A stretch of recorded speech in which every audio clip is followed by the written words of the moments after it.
अंकुश शर्मा जी का प्रश्न है। हम्म। स्वामी जी, महत्तत्व और अहंकार में क्या अंतर है? इसका उत्तर है, महतत्व और अहंकार में क्या अंतर है। महतत्व बुद्धि का नाम है। एक बुद्धि नामक पुर्जा है। जैसे लिखने के लिए पेन है आपके पास, वो लिखने के लिए एक पुर्जा है, उसकी सहायता से आप लिखते हैं। देखने के लिए आँख है जिससे आप देखते हैं, सुनने के लिए कान है जिससे आप सुनते हैं। तो जो आप निर्णय लेते हैं, ये काम सही है, ये गलत, ये करेंगे, ये नहीं करेंगे, इस तरह का जो डिसीजन लेते हैं, इस डिसीजन लेने के लिए भी एक पुर्जा है, उसका नाम है बुद्धि। उसको महत्तत्व कहते हैं। सांख्य दर्शन में उसका नाम महत्तत्व है। तो ये तो हो गया महत्तत्व। और अहंकार नाम का भी एक पुर्जा है बुद्धि की तरह से। अहंकार का कार्य है आत्मा को अपने अस्तित्व की अनुभूति कराना। हाँ बोलिए। जैसे आंख के बिना आत्मा देख नहीं सकता, ठीक है। कान के बिना आत्मा सुन नहीं सकता। नासिका के बिना वो सूंघ नहीं सकता। वाणी के बिना बोल नहीं सकता। ये सारे साधन उसको इन कामों में सहयोग देते हैं। इसी तरह से आत्मा भी एक साधन है आंख की तरह से। आंख बाहर देखती है, अहंकार भी एक साधन है। आंख बाहर देखती है, अहंकार अंदर काम करता है। और वो क्या सहयोग देता है? वो आत्मा को ये सहयोग देता है कि उसकी सहायता से आत्मा अपनी अनुभूति कर पा रहा है। जैसे आप सब लोग महसूस करते हैं, मैं हूं, मैं हूं। क्या आपको ये अनुभूति हो रही है? जी हो रही है ना। मैं हूं, आपके अस्तित्व सत्ता का बोध हो रहा है। जिस तत्व की सहायता से आपको अपना अस्तित्व का बोध हो रहा है उसका नाम अहंकार है। अहम, मैं, कार, कारयति, मैं की अनुभूति कराने वाला वो साधन, उसका नाम अहंकार है। तो बुद्धि का रोल अलग है, अहंकार का रोल अलग है। ये दोनों में अंतर है। बुद्धि निर्णय करने में आत्मा को सहयोग देती है और अपना अस्तित्व अनुभव करने के मामले में अहंकार उसको सहयोग देता है। ये दोनों में अंतर है। जी स्वामी जी, अंकुश शर्मा जी का एक आगे प्रश्न है। ईश्वर सर्वज्ञ होने से क्या आकाश में, जिस आकाश में कोई परमाणु नहीं है वहां भी होता है? इन्होंने सर्वज्ञ शब्द का प्रयोग किया है। सर्वव्यापक होना चाहिए। हाँ, सर्वव्यापक होना। ठीक बात। तो इनका प्रश्न है कि ईश्वर क्या शून्य आकाश में भी व्यापक है? ये प्रश्न है जी। उत्तर है जी हाँ। ईश्वर सब जगह है, ब्रह्मांड के अंदर भी और खाली जगह में भी है।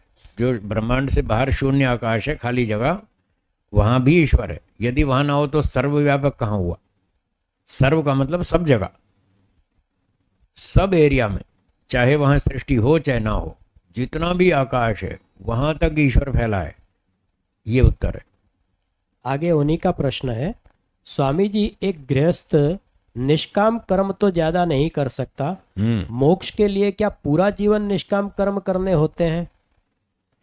पूरा जीवन निष्काम कर्म करें ना करें तब तक करने हैं जब तक आपकी अविद्या आदि 5 क्लेश नष्ट न हो जाए, तब तक करने होते हैं।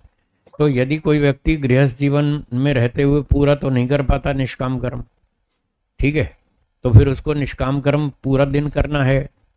तो उसके लिए उसने गृहस्थ पार कर लिया, फिर वानप्रस्थ में आ गया, फिर सन्यास में आ गया, तो अब वो निष्काम कर्म करता है। तो मान लो इतना समय भी वानप्रस्थ और सन्यास में भी वो निष्काम कर्म करे और इतना करने पर उसके 5 क्लेश दग्ध बीज हो गए तो मोक्ष हो जाएगा। जरूरी नहीं कि उसको सारा जीवन निष्काम कर्म करने पड़े। बहुत से निष्काम कर्म वो पिछले जन्मों में भी कर चुका है, तो उसके स्टॉक में बहुत सारा बंडल, बहुत सारा बना हुआ है अभी भी निष्काम कर्म का। और इस जन्म में वो पूरा जन्म ना भी करे, वानप्रस्थ और सन्यास में करे, और ये तब तक करने होंगे जब तक 5 क्लेश दग्ध बीज ना हो जाए। यदि वो दग्ध बीज हो गए 5 क्लेश, तो इतने समय तक निष्काम कर्म करके भी मोक्ष हो जाएगा। और यदि उसने वानप्रस्थ और सन्यास में निष्काम कर्म किए फिर भी 5 क्लेश पूरी तरह से नष्ट नहीं हुए, कुछ कमी रही 10%, तो वो 10% काम निपटाने के लिए फिर अगला जन्म लेना पड़ेगा। अब ये सारी संपत्ति उसके साथ चलेगी, अष्टांग योग वाली अच्छे संस्कार, आध्यात्मिक संस्कार, वैराग्य के संस्कार, ये सारे साथ चलेंगे। और इन संस्कारों की सहायता से हो सकता है, अधिक संभावना है कि वो गृहस्थ में जाए ही नहीं, फिर वो पूरा जीवन निष्काम कर्म कर लेगा। तो कभी भी करो, कितना भी करो, वो टाइम इतना इम्पोर्टेंट नहीं है। आप 20 साल करो या 70 साल करो, ये कोई इम्पोर्टेंट नहीं है। इम्पोर्टेंट ये है, महत्वपूर्ण ये है कि जब तक आपके 5 क्लेश दग्ध बीज नहीं होते तब तक आपको निष्काम कर्म करना। और जैसे ही 5 क्लेश दग्ध बीज हो जाएंगे और फिर आप जीवन मुक्त कहलाएंगे, बस जी रहे हैं और मुक्ति की योग्यता बन चुकी है। और जीवन मुक्त होने के बाद भी यदि 20 साल और जीवित रहते हैं तब भी निष्काम ही करना है, तो तब सकाम तो करना ही नहीं। अगर सकाम कर रहे हैं तो दग्ध बीज नहीं हुआ क्लेश, तो उसके बाद तो फिर जब तक जिएगा व्यक्ति निष्काम ही करेगा। तो बस जितना होगा हो जाएगा। मोक्ष की शर्त वही है, उसको याद रखें, 5 क्लेश दग्ध बीज होना। जी। और भी है।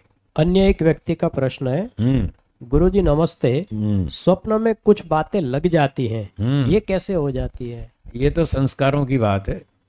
जिसके संस्कार होते हैं उसको स्वप्न में भी लग जाती हैं, जागृत में भी लग जाती हैं, कहीं भी लग सकती हैं यदि संस्कार हैं तो। और जिसके संस्कार नहीं है तो उसको 600 बार पढ़ने के बाद भी अकल नहीं आती संस्कार नहीं है। तो ये बात है, लग तो कभी भी सकती है बात। जी। रजनीश कपूर जी का प्रश्न है, नमस्ते स्वामी जी। हाँ। ईश्वर सृष्टि का प्रलय खंड खंड में करता है या एक ही बार में करता है? एक स्वामी दयानंद जी की क्या मान्यता है? स्वामी दयानंद जी की मान्यता है पूरे ब्रह्मांड की प्रलय एक साथ करता है, टुकड़ों में नहीं, एक साथ करता है। ऋग्वेदादि भाष्य भूमिका में लिखा है महर्षि दयानंद जी ने, ईश्वर 1000 चतुर्युगी वर्ष पर्यंत इस जगत को मिटाकर कारण में लीन रखता है। तो कारण में लीन का मतलब क्या हुआ? सारी एक साथ करेगा तभी तो लीन होगा। अगर कहीं खंड प्रलय है, कहीं कुछ है, कहीं कुछ है, तो लीन कहाँ हुआ? तो लीन शब्द से पता चल रहा है कि सारी सृष्टि की प्रलय एक साथ होती है और उत्पत्ति भी एक साथ होती है। ठीक हो जी, धन्यवाद स्वामी जी। ऑनलाइन प्रश्न पूरे हुए। चलिए, बहुत बढ़िया। एक बार फिर ऑनलाइन प्रश्न एक बाद में आया है नीलम गुप्ता जी का। हाँ जी। स्वामी जी, मुक्ति प्राप्त करने के लिए मैं कौन सा वाक्य घर पर लिख करके रखूं जिससे कि जल्दी से मुक्ति हो सके? हाँ, कौन सा वाक्य घर पे लिख के रखूं? तो वाक्य ये है, मुझे मोक्ष में जाना है, बार बार जन्म नहीं लेना। ये वाक्य लिखें, कंप्यूटर पे लिख करके टाइप कर लें और फिर एक प्रिंट आउट निकाल लें, मोटे अक्षर में A4 साइज पर मोटे अक्षरों में ये वाक्य लिख दें, मुझे मोक्ष में जाना है, बार बार जन्म नहीं लेना। ये वाक्य लिख दें और इसको रोज पढ़ते रहें, बार बार पढ़ते रहें, तो आपके अंदर उत्साह बनेगा। जी।